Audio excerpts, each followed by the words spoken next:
అందరికీ first of all thank you so much Das sir and Purnima madam such a wonderful session ఈరోజు. So చాలా అంటే చాలా మంచి నాలెడ్జ్ తీసుకున్నాం. తెలిసిన విషయాలు అయినప్పటికీ కూడా ఒక కొత్త వేళ ఈరోజు అర్థం చేసుకోవడం జరిగింది. ఈ రోజు ఇక్కడ గవర్నమెంట్ వచ్చినాము, మనందరం చాలా మంచి సెషన్ విన్నాము.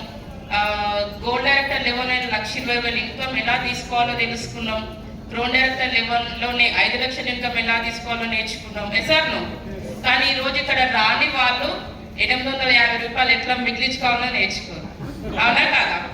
కానీ మనందరం ఎట్లా కోటీశ్వరులం కావాలో నేర్చుకున్నాం. వచ్చిన డబ్బుల్ని ఏ విధంగా ఇన్వెస్ట్మెంట్ చేస్తే ఇంకా వచ్చిన డబ్బులే ఇంకా డబల్ ట్రిపుల్ అవుతామో కూడా నేర్చుకున్నాం. సో రాని వాళ్ళందరికీ కూడా ఒక్కసారి ఆలోచన చేయండి. ఒక 850 రూపాయలు మీ జోబులో ఉంటే మన సయ్యద్ మోయిన్ సార్ టైం మీరు కొనగలరా? ఒక 3 to 4 hours సెషన్ టైం మీరు కొనగలరా? మన నందకిషోర్ సార్ ట్రైనింగ్ మీరు వినగలరా? 3 to 4 hours. మన great mentor VMC Das sir ఉన్న టైం కొనగలరా? 850 రూపాయలతోటి ఒక రోజైతే వాళ్ళతో టైం స్పెండ్ చేయగలరా? ఆల్ డియూసిడీస్, యూసిడీస్, డిసిడీస్, ఆల్ స్టార్ట్ అప్ లీడర్స్, ఇంతమంది లీడర్స్ యొక్క టైంని మీరు స్పెండ్ చేయగలరా? లేదు. 850 రూపాయలతో ఏం చేయగలమండి. కానీ అదే 850 రూపాయలు ఇటువంటి సెషన్స్కి కనుక మీరు యూజ్ చేసి వండర్ఫుల్ నాలెడ్జ్ తీసుకోవచ్చు. ఖచ్చితంగా వెస్టేజ్లో మన బంగారు భవిష్యత్తు నిర్మించుకోవచ్చు. సార్ నెక్స్ట్ ఇంకోటి సార్ ఒక మాట చెప్పి చాలా మంచిగా అనిపించింది. సయ్యద్ సార్, మనము కస్టమర్స్కి ప్రోడక్ట్స్ ఇప్పియొద్దు, వాళ్ళ యొక్క ప్రాబ్లమ్స్కి సొల్యూషన్ ఇప్పియాలని. ఎంత వండర్ఫుల్ మాట కదా.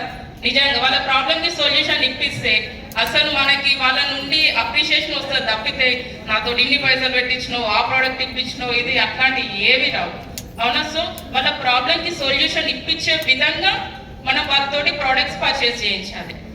అండ్ నందకిషోర్ సార్ ఇందాక చెప్పిరా, మనం లీడర్స్ని ఓన్లీ లీడ్ చేయగలం, అంతేగాని మేనేజ్ చేయలేం, అవునా? ఈ మాట కూడా చాలా మంచిగా అనిపించింది. సో మీ అప్లైన్ మీకు ఈ విధంగా చేసుకోండి బాగుంటుంది అని మాత్రమే చెప్పగలరు, కానీ అది కమిట్మెంట్తో చేయాల్సింది మాత్రం మీరే. చేసారా చేయరా అని ఎవ్వరు చెప్పలేరు, అవునా కదా? సో ఆ విషయం కూడా మీకు ఈ సెషన్లో అర్థమైందని అనుకుంటున్నాను నేను. అండ్ సార్ మనతో ఒక ప్రణామం చేయించారు నందకిషోర్ సార్, అవునా? అందరం చేసినావా లేదా ప్రామిస్? సో మనకి దాస్ సార్ కూడా ఒక మాట చెప్తారు ఎప్పుడు, మనం మాట ఇచ్చినామంటే మాట అయినా ఉండాలి లేదా తలైనా ఉండాలి, అదేనా? అవునా?